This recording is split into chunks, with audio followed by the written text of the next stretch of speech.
सपना वो नहीं जो बंद आँखों से देखते हैं, सपना वो नहीं जो बंद आँखों से देखते हैं, सपना वो है जिसे पूरा करने के लिए आप आंखें बंद नहीं करते हो। और जैसे अभी आप सभी बेटा अपने बोर्ड एग्जाम की तैयारी में लगे हुए होंगे और 90 क्रॉस करने के लिए रात भर जगते होंगे, एंड आई होप दैट कि आप ज़रूर 90 क्रॉस करोगे अगर आप मेहनत कर रहे हो। आपने जो सपना देखा है वो खुली आंखों से देख रहे हो, अगर आप मेहनत कर रहे हो उसके लिए तो आप ज़रूर अपने मंजिल पे पहुंचोगे। ये तो 100% है। मैं प्रभास सर आप सभी का मोस्ट वेलकम करता हूं अपने YouTube channel math bye Prabhas sir में।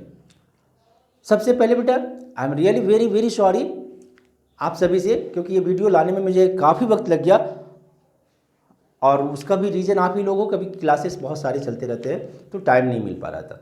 बट मैं अभी से कोशिश करूंगा अब कि सब कुछ मैनेज हो रखा है, अब डेली आपके पास वीडियो आ सके और लगभग रेगुलरली आपके पास वीडियो पहुंचेगा। आई होप दैट।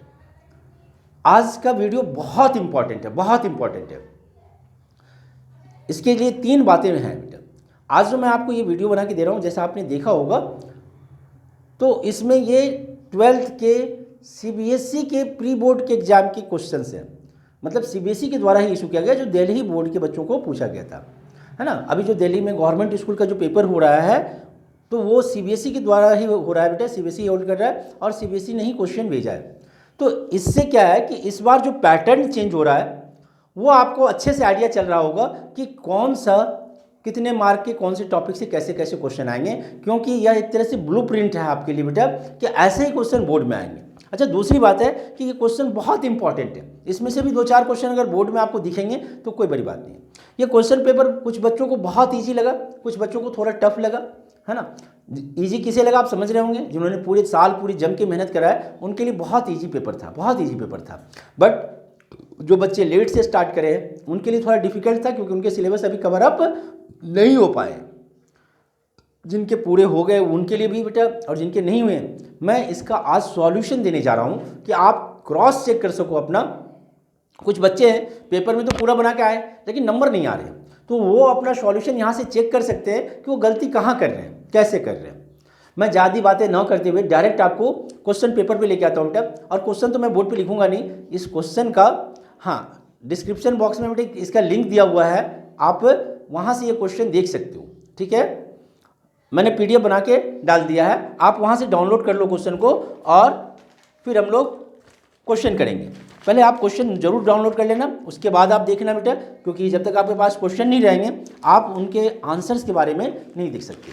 ये मेरे हाथ में देख रहे हैं बेटा आप, ये सीबीएसई का क्वेश्चन है प्री बोर्ड का 2020-21 के लिए, मतलब अभी करंट ईयर के लिए। ओके, इसमें क्या है तो कुछ पार्ट्स बांट रखा है, जनरल इंस्ट्रक्शन दे रखा है। मैं थोड़ा सा पढ़ दूंगा आपको कि this question paper contains 2 part A and B, each part is compulsory. Part A content 24 marks and part B carries 56 mark. 2 part में है, पहला पार्ट 24 मार्क्स है और दूसरा पार्ट 56 मार्क का।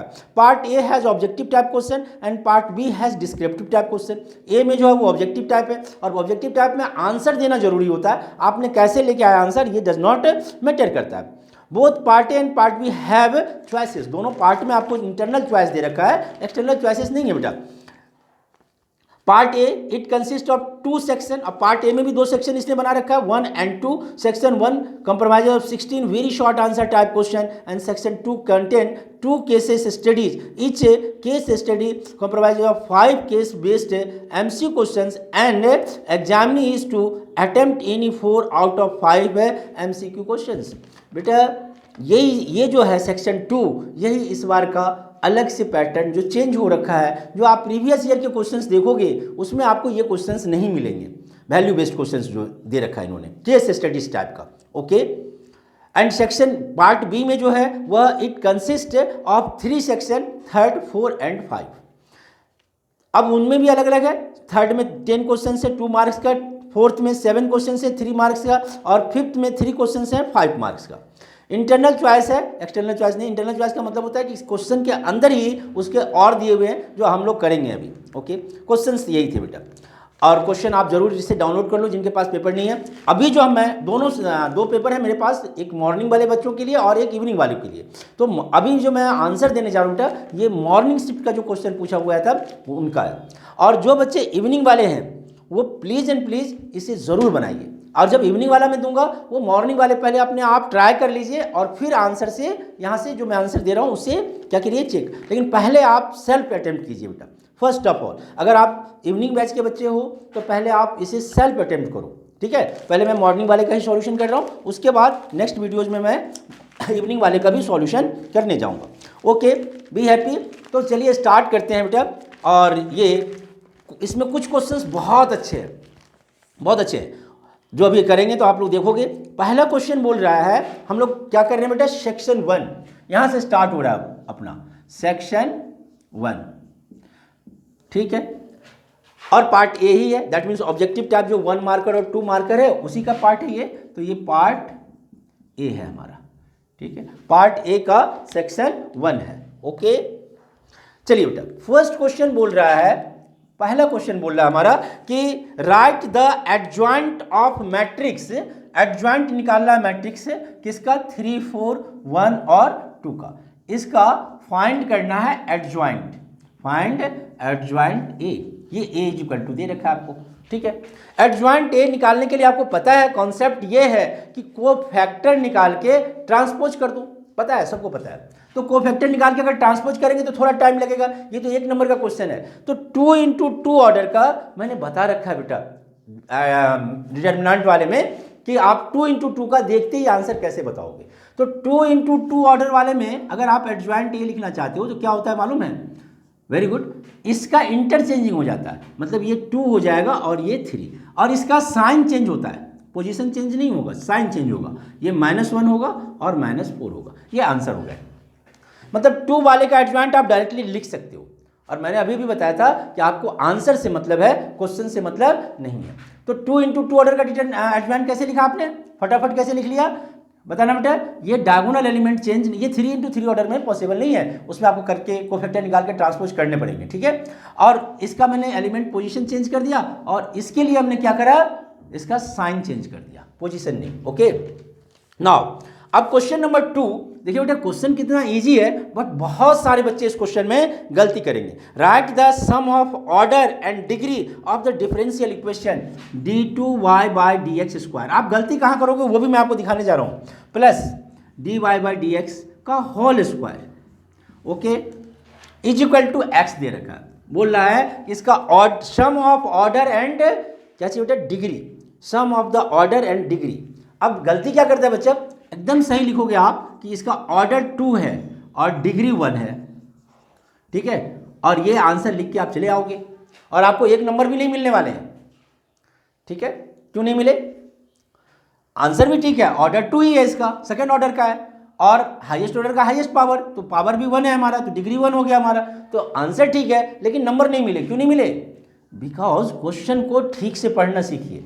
तो उसने बोल रखा है सम ऑफ, ये गलतियां अच्छे बच्चे कर जाते हैं। ये नहीं उनको आता नहीं है, क्योंकि वो जल्दीबाजी में रहते हैं बोर्ड में और फिर क्वेश्चन को ढंग से नहीं पढ़ पाते। तो क्वेश्चन को ठीक से पढ़ो।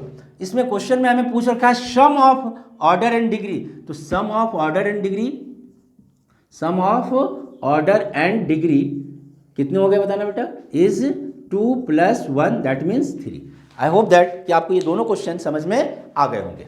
ओके, नाउ हम लोग आगे बढ़ते हैं बेटा। गलतियां क्या करेंगे उस पर में ध्यान दीजिए, और इसके लिए जरूरी है कि आप क्वेश्चन को बहुत अच्छे से पढ़ना सीखिए बेटा। इसमें कुछ अच्छे क्वेश्चंस मेरे को नजर आए थे जो अभी अभी देखेंगे, 1 नंबर के क्वेश्चन में ही है। और ये है क्वेश्चन नंबर 3। ये तो अच्छा क्वेश्चन है और आसान क्वेश्चन है कि ये दे रखा है कि if a² is equal to i है, तो आपको बोल रहा है फाइंड करना है a - i का whole cube plus a + i का होल क्यूब -7a, ठीक है। अब इसको बनाने के 2 तरीके हैं। एक तो है a³ + bq का फार्मूला लगा लो। ए, ये पूरे को ए मान लो, इस पूरे को बी मान लो, या एक्स और वाई मान लो, तो x³ + y³ का फार्मूला लगा लो। और नहीं तो a - b का होल क्यूब का भी लगाओ और a + b का।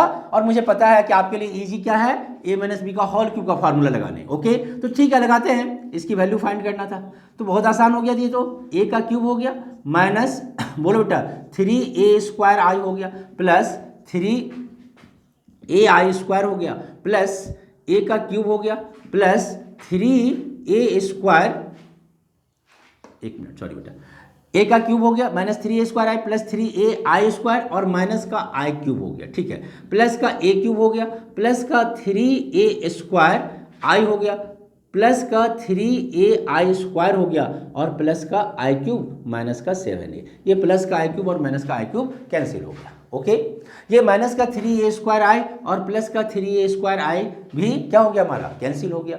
वेरी गुड है। अब a क्यूब को हम a इंटू a² लिख सकते थे, a इंटू a², ठीक है, प्लस 3a i² आई होता और आई को अगर किसी से भी मल्टीप्लाई करोगे तो आ ही रहेगा, वही मैट्रिक्स रहेगा हमारा। ओके, प्लस फिर a क्यूब है तो इसको a यानी इसी को दो बार लिख लो ना, 2 into a² a cube plus a cube दो बार हो गया था, ठीक है, ये 3a हो गया और ये भी 3a हो गया। ओके, माइनस 7a, ओके, ठीक है, और a² तो i होता है तो ये 2ai हो गया, दे रखा है आपको a² इक्वल टू i, ये कंडीशन है, इफ है, तो 2ai हो गया प्लस 6a हो गया और माइनस 7a, और a इंटू वाई तो a ही होता है, तो 8a minus 7a, 8a minus 7a is equal to a। अब आप बोलोगे कि सर एक नंबर का क्वेश्चन है, हम करें क्या, पेपर में क्या करें, इतना सारा करें? बेटा आप करो, जैसे भी करो आपको ये लिखना जरूरी है। अगर आपने ये लिख दिया है तो एक नंबर मिलेंगे, लेकिन अगर आपने कैलकुलेशन में गलती करके यहाँ कुछ और लिख दिया तो आपके बनाने का कोई फायदा नहीं है, आपको 0 नंबर मिलेंगे। ओके, तो अटेम्प्ट के एक नंबर वाले क्वेश्चन में ये ध्यान रखिए कि अटेम्प्ट के नंबर नहीं मिलते, आंसर सही है तो नंबर मिलेंगे, आंसर सही नहीं है तो नंबर नहीं मिलेंगे। तो इसलिए इसमें क्या करते हैं हम लोग, चालाकी क्या करते हैं मालूम है, कि क्वेश्चन नंबर लिख के आंसर लिख के छोड़ देते हैं, नीचे सॉल्यूशन करते हैं और सॉल्यूशन जो आया वो ऊपर में लिख देते हैं, क्योंकि ऊपर में अगर सही हो गया सॉल्यूशन तो तुरंत वो नीचे देखने की जरूरत भी नहीं पड़ेगी, उसे नंबर आपका मिल जाएगा। ओके, इसमें कोई स्टेप्स मार्किंग नहीं होता है, बहुत केयर रहने पड़ते हैं और इसीलिए ऑब्जेक्टिव खतरनाक होता है। अगर आते हैं तो पूरे नंबर और अगर नहीं आते हैं तो मुश्किल है। बेटा नेक्स्ट क्वेश्चन है अपना और इसी का और है, थर्ड का और है, ये थर्ड का और वाला है। इसमें क्या बोला है, ये तो बहुत आसान बोल दिया है ना, ये बोल रखा है a इज इक्वल टू, ये दे रखा है 0, 2 और -3, दूसरा है a, 1 और c, और तीसरा है b, वेरी गुड, 4 और 5, ठीक है।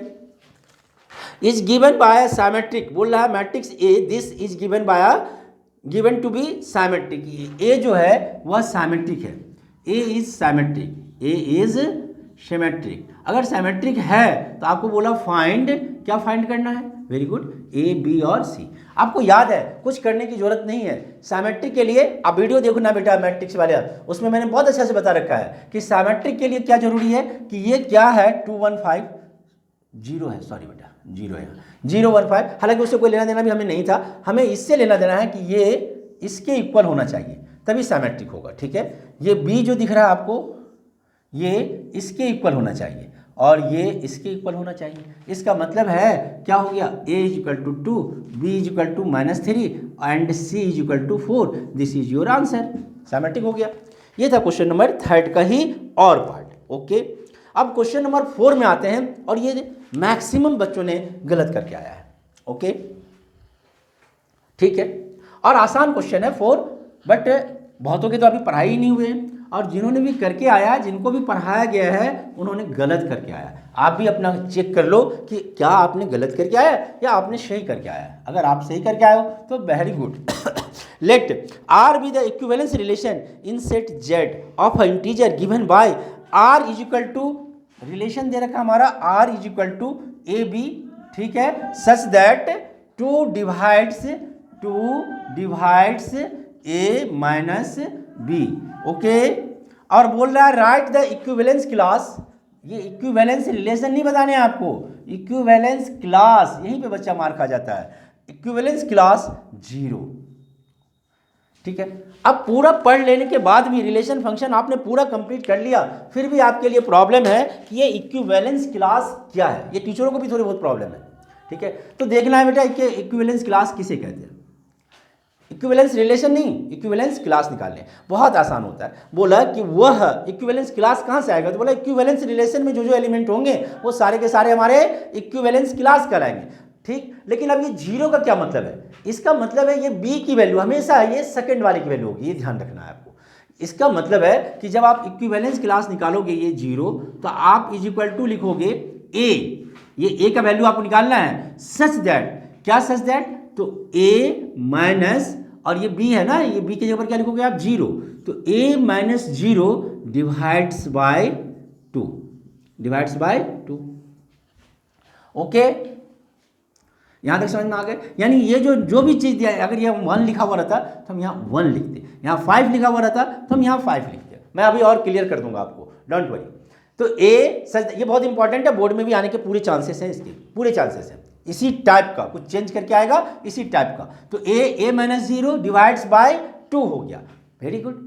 अगर ऐसा है तो इसका मतलब हो गया कि अब आपको ये निकालने हैं, तो A minus B is equal to 2 lambda बोल सकते हो, और बी की जगह पर तो जीरो है आपका, जो भी है वही लिखेंगे हम।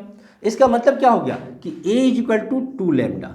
ध्यान ये रखना है आपको कि इसने बोल रखा है रिलेशन जो है वह इंटीजर पे है, जेड जो है इक्विवेलेंस रिलेशन वह इंटीजर पे है, जेड पे है। ये इंटीजर का मतलब क्या है कि ये ए की वैल्यू भी इंटीजर है और बी की वैल्यू भी इंटीजर है। लैम्डा आप कुछ भी ले सकते हो, लेकिन ए और बी की वैल्यू इंटीजर आना चाहिए। अब ए की वैल्यू 2 लैम्डा है, तो अगर आप लैम्डा की वैल्यू लेना चाहोगे तो क्या हो जाएगा, जरा बताना बेटा।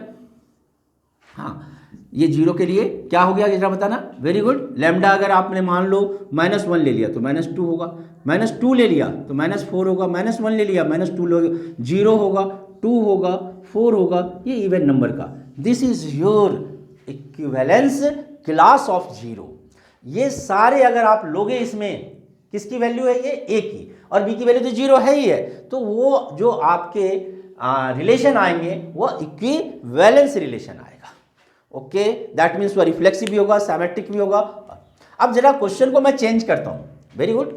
अब यहां पर ये जीरो ना लेके इसने 5 ले लिया, ध्यान देना, क्वेश्चन मैं चेंज कर दे रहा हूं, ठीक। वीडियो लंबा होगा, आई डोंट केयर, मैं इसलिए नहीं कि खाली आपको सॉल्यूशन दे रहा हूं, मैं इसके थ्रू थोड़े बहुत आपको पढ़ाने की भी कोशिश कर रहा हूं कि आपका कॉन्सेप्ट उन टॉपिक पे क्लियर हो जाए, डोंट वरी। तो A is equal to A minus zero divided by, यहां पर मैंने इक्विवेलेंस क्लास किसका बोला आप जरा बताना, 5 का, वेरी गुड। तो यहां 5 ले लो, 5 ले लिया आपने, तो a minus 5 is divided by 2, तो a minus, very good, 5 is equal to 2 lambda, तो a is equal to 2 lambda plus 5।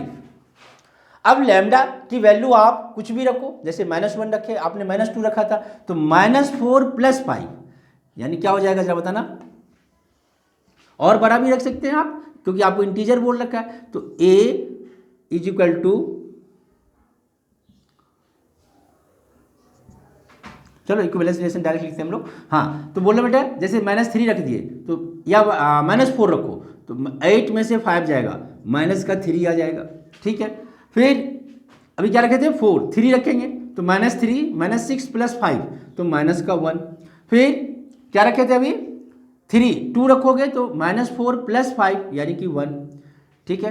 कितना रखा था अभी आपने, -2, और 1 रखोगे माइनस का तो -2 प्लस 5 3 हो जाएगा, 0 रखोगे तो 5 होगा। ये 1 3 5 7 9 ऐसा जा रहा था हमारा, ऐसा ही जाएगा। पीछे आओगे तो -1 -3 -5 भी आएगा आपका, एंड सो ऑन। आगे आपका equivalence class of not zero किसका आ गया बेटा, 5 का। समझ में आ रहे हैं, वेरी गुड है, वेरी गुड है। अच्छा चलो अब थोड़ा और भी कॉन्सेप्ट को चेंज करो। ये z था, मैं z नहीं लेके अगर नेचुरल नंबर लेता n, तो बताना क्या होगा बेटा।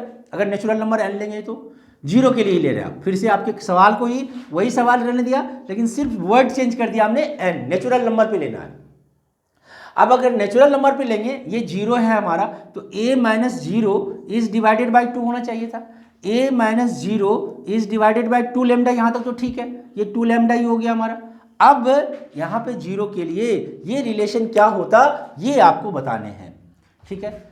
अब मैंने नेचुरल नंबर लिया, तो ध्यान ये रखना है कि लैम्डा की वैल्यू तो आप कुछ भी रखो, लेकिन a की वैल्यू नेचुरल नंबर ही होना चाहिए, ठीक है। अगर आपने -1 ले लिया तो ये a की वैल्यू -2 होगा, नेचुरल नंबर तो नहीं है -2। जीरो नेचुरल नंबर है नहीं है जीरो भी नेचुरल नंबर, है ना। नेचुरल नंबर स्टार्ट 1 से होते हैं। तो आप जीरो भी लोगे तो भी बात है नहीं बनेगी, 1 लोगे तो बात बनेगी। और हमें ए की वैल्यू चाहिए, लैम्डा की वैल्यू नहीं चाहिए। लैम्डा क्या है उससे मतलब नहीं है, तो ए की वैल्यू चाहिए। तो 1 लोगे तो ये 2 होगा, 2 लोगे तो 4 होगा, 6, यानी इवन नंबर क्या हो गया, ये आंसर हो गया। अगर वहां पे इसी क्वेश्चन में जेड की जगह पे एन होता। आई होप दैट कि इक्विवेलेंस क्लास बेटा आपका अच्छा से क्लियर हो गया होगा और आपको समझ में आ गए होंगे। अगर नहीं समझ में आए तो प्लीज़ इस पार्ट को 1-2 बार रिपीट कर लीजिए, और नहीं तो अब मेरा अभी रिलेशन एंड फंक्शन का वीडियो आया नहीं है, बहुत जल्द मैं रिलेशन एंड फंक्शन का वीडियो देने वाला हूँ बेटा। उसमें आप इन चीज़ों को मैं जरूर कंसिडर करूँगा, तो उसमें आप देख लीजिएगा कैसे फाइंड आउट करते हैं। ओके, नाउ आगे बढ़ते हैं। ये हो गया था हमारा क्वेश्चन नंबर 4, और क्वेश्चन नंबर 4 में ही फिर से और लगा दिया, 4 का और पार्ट है। ठीक है, करते हैं। Set A has 3 element, very good, ये बहुत अच्छा क्वेश्चन है। सेट ए में 3 एलिमेंट है, 3 एलिमेंट है, ओके, इसी का और पार्ट है। और सेट बी में 4 एलिमेंट है, ओके। अब बोल रहा है कि find the number of injective mapping, find number of injective mapping, injective mapping. Injective का मतलब क्या होता है, 1-1। इंजेक्टिव का क्या मतलब होता है, 1-1, यानी 1-1 मैपिंग करने हैं आपको, ओके। और उसके नंबर बताने कैसे 1-1 आप कितने मैपिंग कर सकते हैं। चलिए मान लेते हैं कि ये सेट ए था हमारा, जिसमें ए बी और सी 3 था, और इसमें 1 2 3 और 4 है। इंजेक्टिव का मतलब 1-1 है। अगर ए की बात हम करें तो ए के साथ इन चारों में से किसी एक को ले सकते हो आप। तो ए के लिए कितने पेज हो गए, 4 पेज हो गए। बी के लिए एक तो इसमें ए के साथ चला गया, तो अब कितने बचे, 3। तो बी को इन 3 में से किसी एक के साथ मेजर कर सकते थे, मैपिंग कर सकते थे, तो कितने पेज हो गए, 3। और सी के लिए अब 2 बच जाएगा तो 2, दैट मीन्स 4 × 3 × 2। काम पूरा कब होगा, this must be arrange and this must be arrange and this must be and लग रहा है तो multiply, and therefore your answer is 24। Number of injective mapping 1 to 1, ये कितने हो गए, 24। ये क्वेश्चन भी बहुत अच्छा है और बहुत इंपॉर्टेंट है। आई होप दैट कि आप लोगों को अच्छे से समझ में आ गए होंगे बेटा कि इंजेक्टिव क्या होता है। ठीक है, आगे बढ़ते हैं हम लोग और नेक्स्ट देखते हैं। इंजेक्टिव हो गया, ये था क्वेश्चन नंबर 4। अब आते हैं हम लोग बेटा क्वेश्चन नंबर 5, और ये तो हलवा क्वेश्चन है, ये तो सारे बच्चों ने आपने करा होगा, है ना। मुझे पता रहता है आप लोग कौन सा क्वेश्चन करके आए हो और कौन सा क्वेश्चन नहीं करके आए हो। और ये मेरी जहाँ तक मानना है बेटा कि 100% आपने सभी ने करा होगा। tan इनवर्स 2 cos, हाँ बोलो, 2 sin इनवर्स और 1/2। मैं डायरेक्ट आंसर लिखने जाता तो हो जाता, π/4 आंसर आ जाएगा, डायरेक्ट दिख रहा है इसका। कैसे, tan इनवर्स 2 cos और फिर 2 sin इनवर्स 1/2, sin π/6 होता था तो π/6, और π/6 का मतलब ये हो गया π/3। इसका मतलब हो गया ये tan इनवर्स 2 और cos 60 डिग्री की वैल्यू 1/2, ये 2 भी कट गया, 1 आ गया। tan इनवर्स 1 कितना होता है, π/4। और मैंने बोला ना कि ये आपने कर रखा है और आपका आंसर भी सही है। आगे बढ़िए क्वेश्चन नंबर 6 में, वेरी इंपॉर्टेंट। फिर यहाँ पे आप फंसे हैं थोड़ा सा, है ना। Let A 1 3 5 the find the number of equivalence relation in A containing 1 3। आपको इक्विवेलेंस रिलेशन लिखने हैं जिसमें क्या आना चाहिए, 1 3 आना चाहिए। 1 3 नहीं आना है ये नहीं, इक्विवेलेंस रिलेशन तो लिखना ही लिखना है। और इक्विवेलेंस रिलेशन आपको पता है क्या होता है, यस, जो रिफ्लेक्सिव भी हो, साइमेट्रिक भी हो एंड ट्रांजिटिव हो। तो बोला कितना आप लिख सकते हो। सबसे पहले तो अगर हम रिलेशन होता क्या है, a क्रॉस a, इसका सबसेट होता था। तो 1 3 5 है, तो इससे क्या क्या एलिमेंट बनेगा जरा बताना। 1 1 बनेगा, 1 2 1 3 बनेगा और 1 5 बनेगा, 1 3 और 1 5, ठीक है। फिर 3 1 बनेगा, 3 3 बनेगा और 3 5 बनेगा, और फिर 5 1 बनेगा, 5 3 बनेगा और 5 5 बनेगा, ठीक है। इक्विवेलेंस रिलेशन में अगर हम बात करें कि इक्विवेलेंस रिलेशन अगर हमें लिखना है R1, तो ये तो 3 आने ही चाहिए, 1 1, तभी तो वो रिफ्लेक्सिव होगा। तो 1 1 और क्या आना चाहिए बेटा बताना, वेरी गुड, 3 3 एंड 5 5, ये 3 तो आपके आने ही हैं। इसके बिना तो इक्विवेलेंस हो ही नहीं सकता, क्योंकि इसके बिना रिफ्लेक्सिव नहीं होगा। अब क्वेश्चन में आपसे ये बोल रखा है कि इट मस्ट कॉन्टेन 1 3, 1 3 भी आना चाहिए। तो अगर हमने 1 3 ले लिया, ठीक है, कहाँ पे है 1 3 जरा बताना, ये है 1 3, तो 1 3 ले लिया तो हमें 3 1 लेने ही पड़ेंगे, क्योंकि 1 3 क्यों ले रहे हैं, क्योंकि क्वेश्चन में बोल रहा है। ये तीनों क्यों लिए, इसके बिना हमारा रिफ्लेक्सिव होगा नहीं, और रिफ्लेक्सिव नहीं होगा तो इक्विवेलेंस नहीं होगा। ओके, तो 1 3 अगर हमने ले लिया, अब इसका सिमेट्रिक बनाना पड़ेगा, तो 3 1 भी भाई इक्विवेलेंस के लिए तो 3 होना चाहिए, तो 1 3 अगर ले लिया तो 3 1 भी मिलना चाहिए। ओके, ये एक ऐसा रिलेशन है जो रिफ्लेक्सिव भी है, सिमेट्रिक भी है एंड ट्रांजिटिव भी है। हमें पूछ रहा है ऐसे कितने रिलेशन बन सकते हैं, तो हमने अब R1 में दूसरा हमने क्या ले लिया, 1 1 तो ले लिया, 3 3 भी ले लिया, और ये तो रहना ही रहना आपका, ठीक है। एक बार 1 3 हमने लिया क्योंकि ये तो इसको कंटेन करना ही है, तो 3 1 भी हो गया।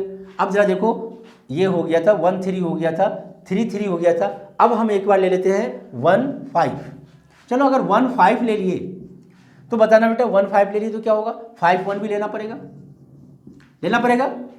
1 5 ले लिया आपने, यस ये 1 5, तो आपको 5 1 लेना पड़ेगा। अब आपको देखने हैं कि बचा क्या, ये 3 1 तो आपने ले ही रखा है, 1 3 भी ले रखा है, 3 1 भी ले रखा है, ठीक है। तो अब बचा क्या, और ये क्या अभी इतना अगर हम 1 5 लिए तो 5 1 लिए क्योंकि ट्रांजिटिव बनाना था, तो क्या ये सिमेट्रिक भी सिमेट्रिक बनाना था, तो सिमेट्रिक तो हो गया है, लेकिन क्या ये ट्रांजिटिव है, तो जरा ध्यान से देखना ट्रांजिटिव है या नहीं है। कैसे आप पता करोगे ट्रांजिटिव है या नहीं है, यस 1 3 है, ठीक है, या 3 1 है और 1 5 है, तो 3 5 भी होना चाहिए, तो 3 5 तो नहीं है, तो 3 5 ले लिया। अब अगर 3 5 ले लेंगे तो 5 3 भी होना चाहिए। बस इसका मतलब है कि यू हैव ओनली 2। अब इसमें तो सारे एलिमेंट आ गए, अब कोई बचा ही नहीं, तो और रिलेशन हम नहीं बना सकते, तो ओनली 2 रिलेशन जो है, 2 रिलेशन, ये 2 आंसर है इसका, ये सब कुछ आंसर नहीं है, आंसर है 2। तो 2 रिलेशन जो है, find the number of equivalence relation, तो नंबर ओनली, देयरफॉर अब ऐसे लिख लो, therefore number of equivalence relation is 2, relation is 2। ये 2 इक्विवेलेंस रिलेशन आपके आ गए, ठीक है। और मोर डिटेल बेटा अगर आपको और भी इसमें देखने हैं, ऐसे मैंने कोशिश करा है समझा देने का, बट जिन्हें रिफ्लेक्सिव नहीं आ रहा है, सिमेट्रिक नहीं आ रहा है, बहुत जल्द मैं उन बच्चों के लिए वीडियो बनाने जा रहा हूँ बेटा, और वो होगा रिलेशन एंड फंक्शन का। आगे बढ़ते हैं बेटा, ये था क्वेश्चन नंबर 6, और क्वेश्चन नंबर 6 में ही और दे रखा है, और ये थोड़ा सा आपको घुमाया है, थोड़ा सा, बहुत ज़्यादा नहीं, cos 3 π/5। एक बात आप हमेशा ध्यान रखो, और ये आपको पता है कि जब तक ये रेंज में नहीं होता तब तक काटते नहीं है, और दूसरी बात काटने के लिए दोनों को सेम होना चाहिए। तो ये साइन इनवर्स है और ये कॉस है, दोनों सेम है क्या, नहीं है, तो इसे भी हमें साइन में चेंज करना है, तो हम साइन में चेंज कर सकते हैं। ये cos थीटा है, तो cos थीटा को हम लिख सकते थे sine inverse sine 90 minus theta, यानी π/2 माइनस 3 π/5। ओके, ठीक है, यहाँ तक sine 90 minus theta cos theta होता है, ठीक है। साइन इनवर्स एलसीएम ले लेते 10 होता, और ये 5 पाई माइनस 6 पाई, तो माइनस π/10 हो गया। ओके, और साइन इनवर्स में अगर माइनस है तो माइनस बाहर कर देते हैं, तो ये minus sine inverse sine inverse sine pi, ठीक है, और ये माइनस हो जाता है साइन इनवर्स साइन π/10। अब ये रेंज के अंदर है, कट जाएगा, आंसर हो गया बेटा आपका माइनस का π/10। ओके, आ गए होंगे समझ में। ये था question number 6। Now question number 7 बहुत इजी है, और थोड़ा अब मैं स्पीड बढ़ा रहा हूँ बेटा। क्वेश्चन नंबर 7 में A and B are a square matrix of order 3 such that determinant A is equal to दे रखा है -1, डिटर्मिनेंट B, बहुत ही अच्छा क्वेश्चन है ये, और ये मैंने आप लोगों को पढ़ा भी रखा है। 3 तो बोल रहा है twice of determinant A B, बताओ ये कितना होगा, ठीक है। सबसे पहले तो आप ये देखो कि A का भी ऑर्डर 3 है और B का भी ऑर्डर 3 है। गिवन क्या है, A जो है वो 3 × 3 ऑर्डर का है, एंड B भी जो है वो 3 × 3 ऑर्डर का है। इसका मतलब ए बी जो होगा उसका भी ऑर्डर क्या होगा, तो इसका क्या लेते थे पहले वाले का कॉलम, और ये रो इक्वल होना चाहिए था, तो इसका रो और इसका कॉलम, तो बात तो वही रह गया 3 × 3 ऑर्डर का, ठीक है। मान लेते हैं ये भी मैट्रिक्स जो है उसको हमने सी नाम दे दिया, और ये 3 × 3 ऑर्डर का हो गया, मैट्रिक्स सी नाम दे दिया आपने। इसका मतलब है कि ये ट्वाइस ऑफ सी का डिटर्मिनेंट निकालने, और आपको पता है ना सी ऑर्डर 3 इंटू 3 है, तो ये 2 to the power 3 into determinant of C हो जाएगा। Very good. अब ये हो गया 8 और डिटर्मिनेंट ऑफ सी का मतलब क्या है, ए बी का डिटर्मिनेंट। और अब हम इसे अलग अलग लिख सकते हैं, तो 8 into determinant of A into determinant of B. That means ये प्रॉपर्टीज है डिटर्मिनेंट का, determinant A into B is equal to determinant of A into determinant of B. और डिटर्मिनेंट ए दे रखा है -1 और बी दे रखा है 3, तो 8 इंटू -1 इंटू 3, 8 3 24 माइनस का 24, दिस इज योर आंसर। यह क्वेश्चन नंबर 7 था बेटा। अब क्वेश्चन नंबर 7 में ही आपको आगे पूछ रखा है और में है ये क्या है, और में कि if for any 2 into 2 square matrix A adjoint A दे रखा है आपको, वेरी गुड, एडजॉइंट ए दे रखा है बेटा हमें, ये कितना है तो 4 0 और 0 4, ठीक है। हमें डिटर्मिनेंट ऑफ ए बताने हैं, डिटर्मिनेंट ऑफ ए फाइंड करना है, ठीक है। ये कितना होगा, सबसे पहले डिटर्मिनेंट ऑफ एडजॉइंट ए कितना हो गया, एडजॉइंट ए का डिटर्मिनेंट क्या हो गया बताना, तो 16 हो गया, ठीक है। और ए का ऑर्डर क्या है, 2 इंटू 2 ऑर्डर का है, तो मैंने आपको एक फार्मूला बता रखा था क्या, कि एडजॉइंट ए का डिटर्मिनेंट इज इक्वल टू होता है डिटर्मिनेंट ए की power n minus 1, where n जो है वह ऑर्डर है, ओके।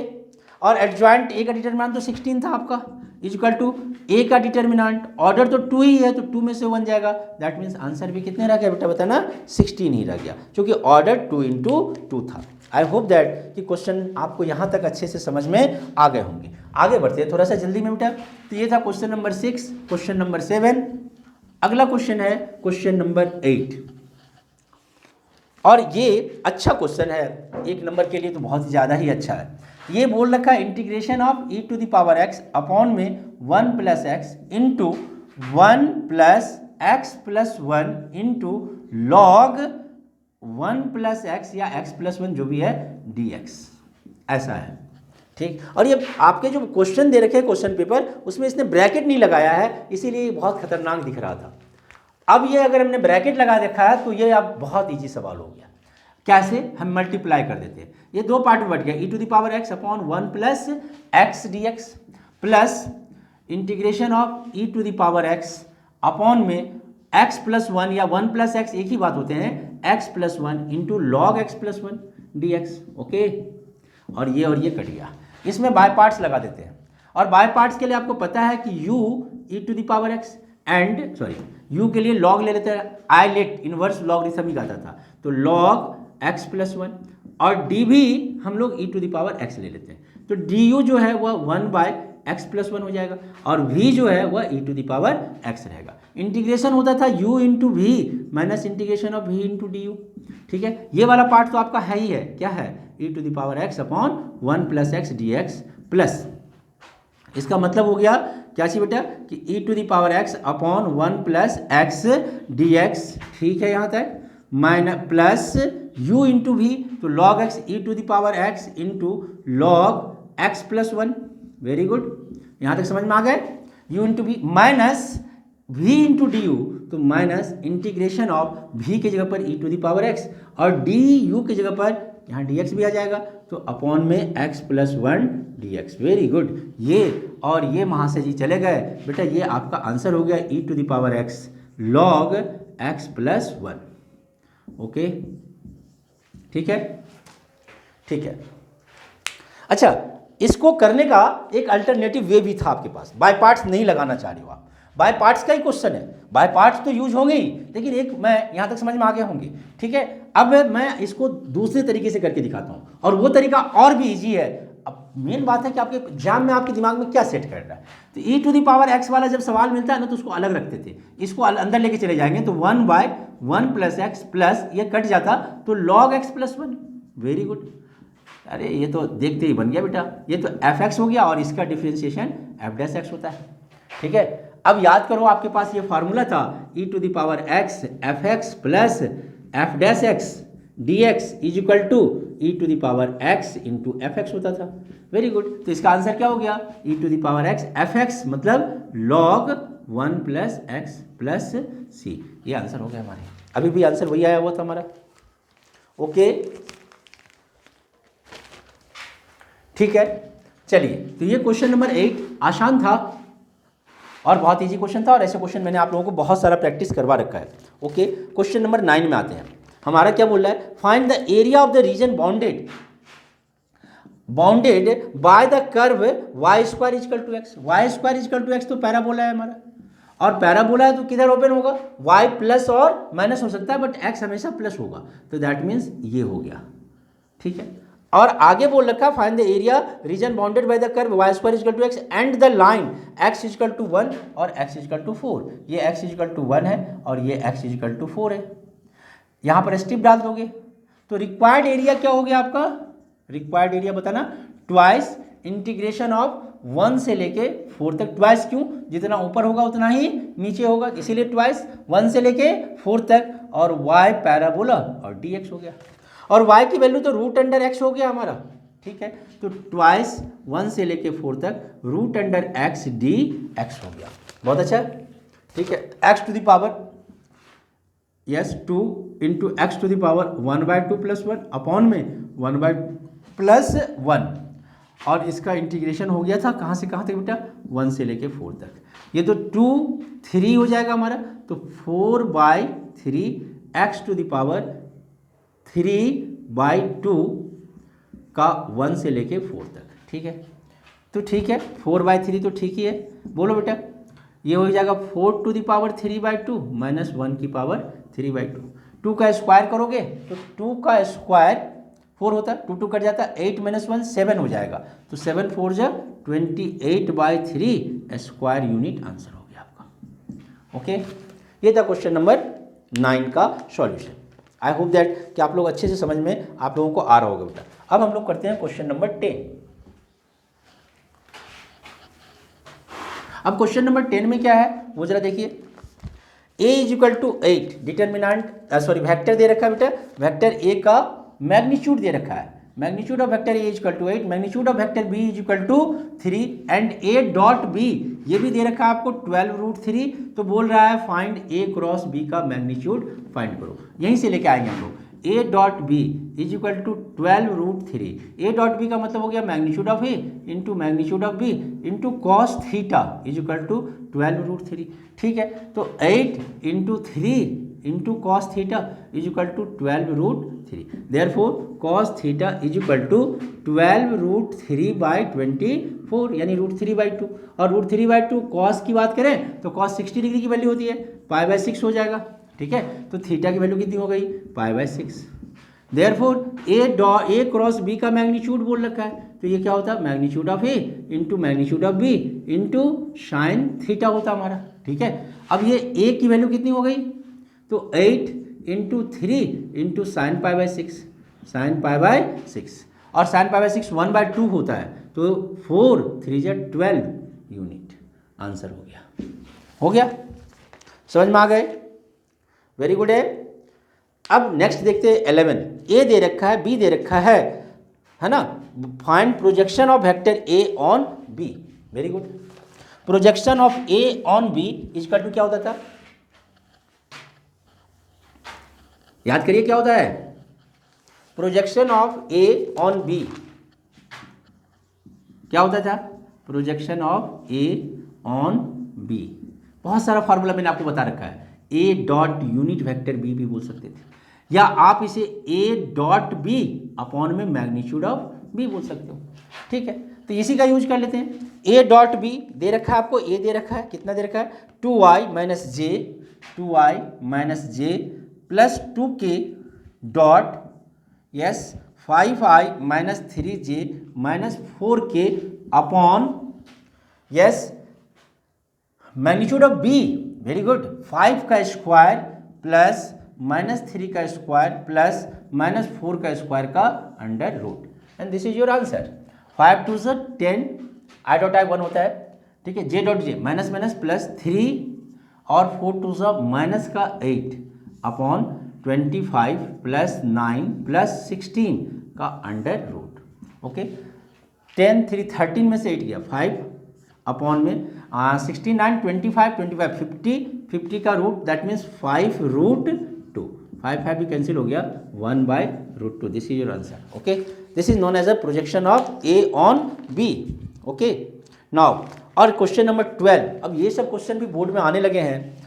अब इतने इजी क्वेश्चन है कि क्वेश्चन नंबर 12 कि बेटा 80% बच्चों से नहीं बने होंगे, मैं गारंटी दे रहा हूँ। 80% बच्चों से नहीं बने होंगे। आप किस में हो, 20 में या 80 में, वो आप ध्यान दो, ठीक है। और क्वेश्चन बहुत ईजी है, बोल रहा है कि find the distance of the point 543 from the x axis, ठीक है। और जिसने बनाया होगा वो अटक्कर पंचे 150 में बनाया होगा, ठीक, कंसेप्चुअली नहीं बनाए होंगे। अगर कंसेप्चुअली की बात करें तो मुश्किल से मुश्किल 5% बच्चों ने बनाया होगा, ये मैं गारंटी दे रहा हूँ। 12 में find the distance of the point 543, 5, 4 और 3 का डिस्टेंस निकाल लें from x axis, from x axis. Okay, ये कोई पॉइंट पी था हमारा। तो ध्यान दो, जैसे ये है हमारा, ये है और ये, इसी को हमने एक्स एक्सिस मान लिया, ये वाई एक्सिस है, किसी को वाई मान लो, ये वाई एक्सिस है और ये जेड एक्सिस है, किसी को वाई जेड मानो, कोई दिक्कत नहीं है, ठीक है। यहाँ पर कोई पॉइंट था हमारा जिसका पॉइंट जो है वो 5, 4 और 3 है, ठीक। बोला एक्स एक्सिस से इसका डिस्टेंस बताओ, यानी एक्स एक्सिस से परपेंडिकुलर डिस्टेंस बताओ। तो ये पॉइंट जो है ये तो हमेशा हमारा 5 ही रहेगा, 5 पे है तो, और y और z का कोऑर्डिनेट तो 0, 0 हो गया। अब ये हलवा वाला क्वेश्चन हो गया, नहीं समझ में आए तो डिस्टेंस फार्मूला लगा दो। तो अब क्या हो गया बताना, 5 - 5 का होल स्क्वायर प्लस 4 - 0 का होल स्क्वायर प्लस 3 - 0 का होल स्क्वायर का अंडर रूट, 16 + 9 25, यानी 5 यूनिट हो गया। ये तो ठीक है, बहुत सारे बच्चों के आंसर आए होंगे 5 यूनिट, बट आपने कंसेप्चुअली नहीं बनाया होगा। आप बहुत सारे बच्चों ने दिमाग क्या लगाया होगा कि भाई एक्स एक्सिस से बोल रहा है तो इसको गायब कर देते हैं, इन दोनों का स्क्वायर करके रूट, क्योंकि डिस्टेंस में तो स्क्वायर करके रूट निकालते हैं, है ना। तो अगर ऐसा आपने सोचा है तो सही है। और कुछ बच्चों ने क्या किया है, मुझे पता है, एक्स एक्सिस से डिस्टेंस बोल रहा है तो एक्स का पॉइंट का आंसर लिख दिया है, ठीक भैया। यहां पे तो आपके सही हो गए हैं, हर जगह सही होंगे इसकी गारंटी नहीं है, क्योंकि यहां 4 और 3 है। अगर यहीं पे 7 और 5 कर दें तो अब ये 5 यूनिट आंसर नहीं आएगा, ठीक। ओके ओके, तो अटक्कर पंजे 150 में बहुत सारे बच्चों के आंसर सही हुए होंगे। चलो आगे बढ़ते हैं बेटा। ये 13 है क्वेश्चन नंबर। ओ ए दे रखा है, ओ बी दे रखा है और एरिया निकालना है आपको। एक ट्रायंगल है ओ ए और बी, ठीक है। ओके, ओ बी दे रखा है आपको, यहां ले लेते हैं ओ ए बी, ठीक है। ओ बी दे रखा है, ये कितना दे रखा है, -3i - 2j + k। Okay, and ओ ए दे रखा है, ये i + 2j + 3k। और बोला एरिया ऑफ ट्रायंगल निकालो। क्या होता था एरिया ऑफ ट्रायंगल, जरा बताना। यस, एरिया ऑफ ट्रायंगल बता रखा था मैंने, half, very good, side a cross b, मतलब ये वेक्टर जो भी है तो वेक्टर a क्रॉस b का मैग्नीट्यूड, ओके ओके। तो क्या होगा जरा बताना।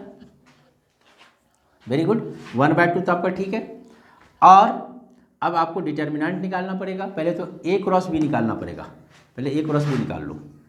a क्रॉस b = यहाँ पर क्या लिख दिया बेटा, ij k। यहाँ क्या लिखोगे आप, 1, 2 और 3। यहाँ क्या लिखोगे, -3, -2 और 1, ठीक है। ओके, अब निकालो। i के लिए क्या हो जाएगा, 2 और -+6, 6 और 2 8 आया हो गया। प्लस j के लिए क्या होगा जरा बताना, आगे जाते हैं। तो -9 और -1, तो -10, तो -10j हो जाएगा। प्लस k के लिए क्या होगा बताना, तो -2 और +6, तो +6 और -2, +6 और -2 +4 हो गया, तो 4k हो गया, ठीक है। इसका मैग्नीट्यूड अब बता लो। देयरफॉर a क्रॉस b का मैग्नीट्यूड = 8 का स्क्वायर प्लस 10 का स्क्वायर प्लस 4 का स्क्वायर का under root, 64 plus 100 plus 16 under root, 6 4 10, 6 1 7 1 8, 180 हो रहा है। आई के लिए था ना, ठीक, 2 -+3 2 + 6 6 2 8 8 आई, ठीक है। जे के लिए आगे बढ़ के -9 और -1 -10 जे, ठीक है। के लिए -2 और +6 तो +4 के, ठीक है।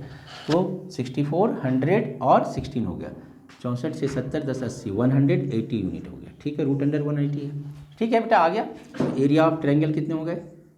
Area of triangle equal to 1/2 root under 180।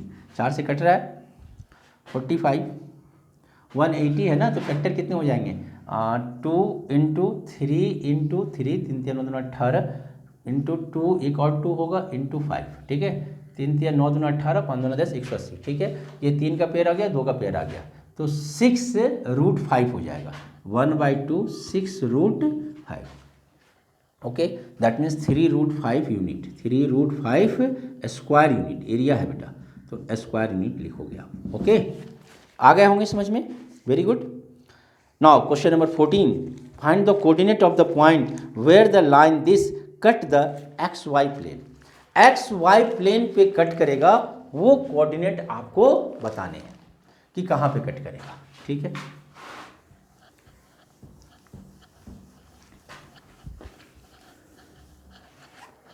ये भी अच्छा क्वेश्चन है। और क्वेश्चन नंबर हम लोग कहाँ पे आ गए बेटा? 14 पे आ गए।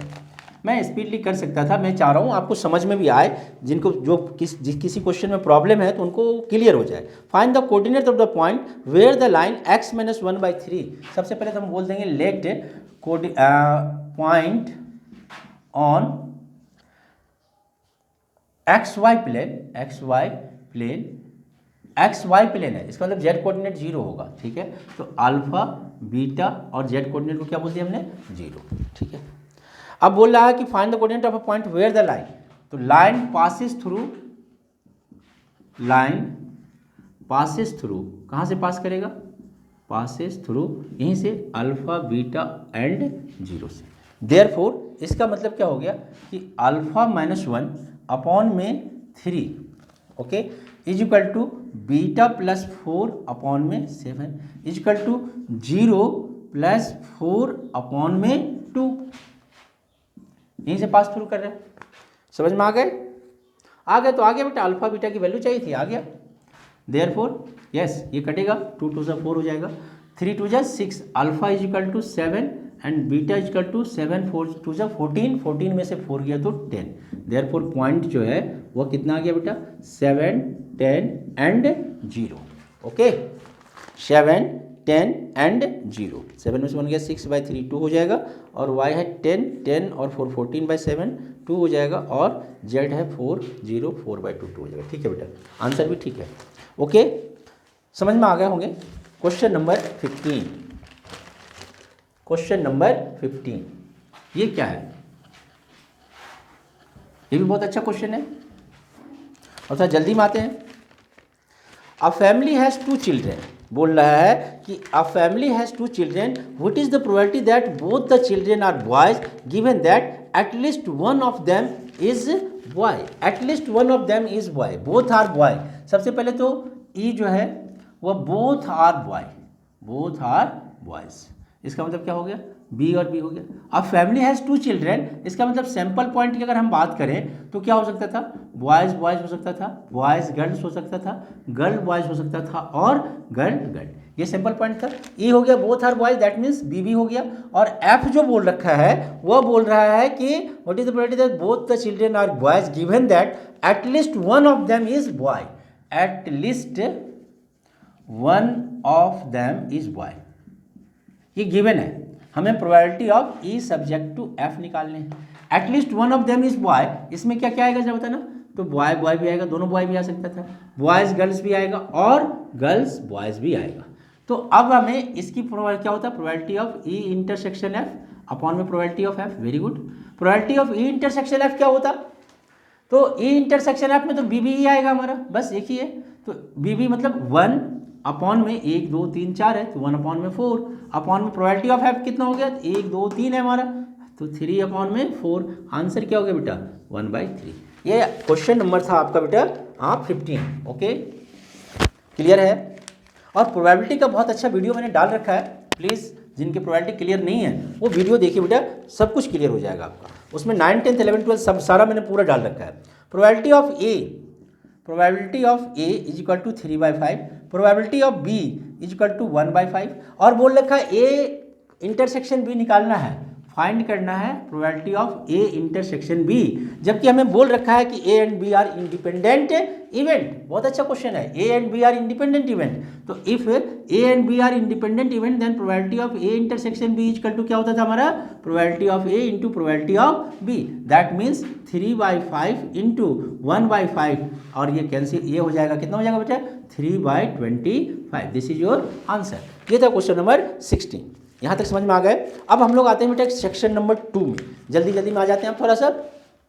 और सेक्शन नंबर 2 यही आपके सबसे इंपॉर्टेंट पार्ट है, क्योंकि ये थोड़ा एक्स्ट्रा टाइप का, इस तरह के क्वेश्चंस प्रीवियस ईयर में नहीं आते थे, और इस बार तो आएंगे ही आएंगे आपके, ठीक है। हालांकि क्वेश्चन बहुत ईजी है, बहुत ईजी है, केस स्टडीज पर में है ना। क्या बोल रहा है कि दोनों क्वेश्चन आपको करने हैं, 17B और 18B, इनके इंटरनल पार्ट हैं, उनमें से 5 दे रखा है, उन 5 में से कोई 4 पार्ट आपको करने हैं, ओके, सब पार्ट।